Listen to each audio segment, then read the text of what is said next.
ওনার লাশ ঝুলন্ত অবস্থায় ওনার বসত বাড়িতে আছে।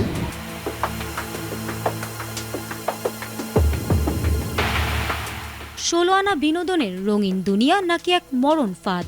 সস্তা জনপ্রিয়তার চটকদার আলো আর লাইক কমেন্টের ডিজিটাল নেশায় বুঁদ হয়ে মানুষ আজ নিজের অজান্তেই লিপ্ত হয়ে যাচ্ছে ভয়াবহ সব অপকর্মে। ভাইরাল হওয়ার তীব্র আকাঙ্ক্ষা আর ভার্চুয়াল জগৎকে বাস্তব ভেবে বসার এই অন্ধমোহ কতখানি সর্বনাশা হতে পারে তার প্রমাণ মিলল আরও একবার। সামাজিক যোগাযোগ মাধ্যমের স্ক্রিনে যখন স্ক্রল হতে থাকে একের পর এক ভিডিও, পর্দার আড়ালে তখন তৈরি হয় সম্পর্কের চরম ভাঙন, যা এক পর্যায়ে রূপ নেয় নৃশংসতায়। আর এবার এই আসক্তির জেরে চরম পরিণতির শিকার হতে হলো এক গৃহবধূকে। নড়াইলের লোহাগড়া উপজেলার শান্তগ্রাম চরদিঘলিয়া। 4 বছর আগে 2021 সালে এই গ্রামের যুবক লিমন মল্লিকের সাথে বিয়ে হয় নারায়ণগঞ্জের সুমনা ফেরদৌসির।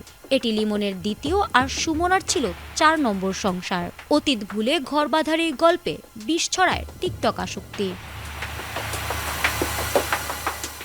স্বামী লিমনের অভিযোগ, সুমনা তার ব্যক্তিগত আপত্তিকর ভিডিও তৈরি করে পরপুরুষদের সাথে শেয়ার করতেন। এ নিয়ে অতীতেও তাদের মধ্যে তীব্র বাকবিতণ্ডা হয়। সে সময় সুমনা ওয়াদা করেছিলেন তিনি আর এমন ভিডিও বানাবেন না।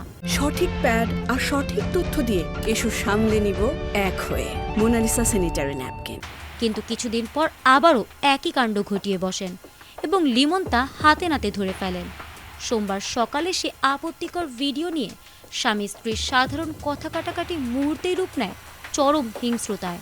রাগের মাথায় লিমনের উপর্যুপুরি মার ধরে খড়ের মেঝেতে লুটিয়ে পড়েন সুমনা। ক্রোধে অন্ধ লিমন এরপর সুমনাকে শ্বাসরোধ করে হত্যা করেন। অপরাধ ঢাকতে সুমনার মরদেহ ঘরের আড়ার সঙ্গে ঝুলিয়ে দিয়ে লিমন বাইরে চলে যায়। বিকেলে ফিরে নিজেই শুরু করেন আত্মহত্যার নাটক। খবর পেয়ে রাতে ঘটনাস্থলে পৌঁছায় লোহাগড়া থানা পুলিশ। পুলিশের জিজ্ঞাসাবাদের মুখে ভেঙে পড়ে লিমন স্বীকার করেন আপত্তিকর ভিডিওর জেরে রাগের মাথায় তিনি স্ত্রীকে শ্বাসরোধে হত্যা করে ঝুলিয়ে দিয়েছিলেন। ভার্চুয়াল মোহে স্ত্রীর বারবার দেওয়া ওয়াদা ভঙ্গ করার ভুল আর স্বামীর এক মুহূর্তের অন্ধক্রোধের চরম অপরাধ, এই দুইয়ের বলি হয়ে একটি সাজানো সংসার নিমিষেই ধ্বংস হয়ে গেল। সামাজিক যোগাযোগ মাধ্যমের চটকদার আলো যে কতটা ভয়ঙ্কর মরণফাঁদ হতে পারে, নড়াইলের এই ঘটনায় তার প্রমাণ। যেখানে টিকটকের এই সর্বনাশা মরণ নেশার আসক্তির জেরেই শেষ পর্যন্ত নির্মমভাবে প্রাণ হারাতে হলো এক গৃহবধূকে। 15/6/2026 তারিখ সন্ধ্যা করে আমরা একটা সংবাদ পাই যে আমাদের দিঘলিয়া ইউনিয়নের চর দিঘলিয়া গ্রামে জনপ্রিয় লিমন মল্লিকের স্ত্রী মোহাম্মদ সুমনা রওশনার আক্তার, বয়স 37 বছর, ওনার লাশ ঝুলন্ত অবস্থায় ওনার বসত বাড়িতে আছে।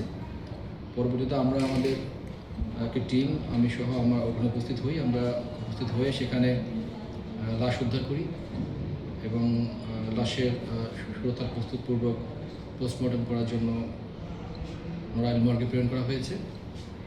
ঘটনাখানে জড়িত সন্দেহে রওশনার স্বামী মোহাম্মদ লিমন মল্লিককে গ্রেপ্তার করা হয়েছে। এ বিষয়ে গভীর তদন্ত অব্যাহত আছে। পরবর্তী আইনগত ব্যবস্থা প্রক্রিয়াধীন রয়েছে। ফারহানা হক, এটিএন বাংলা।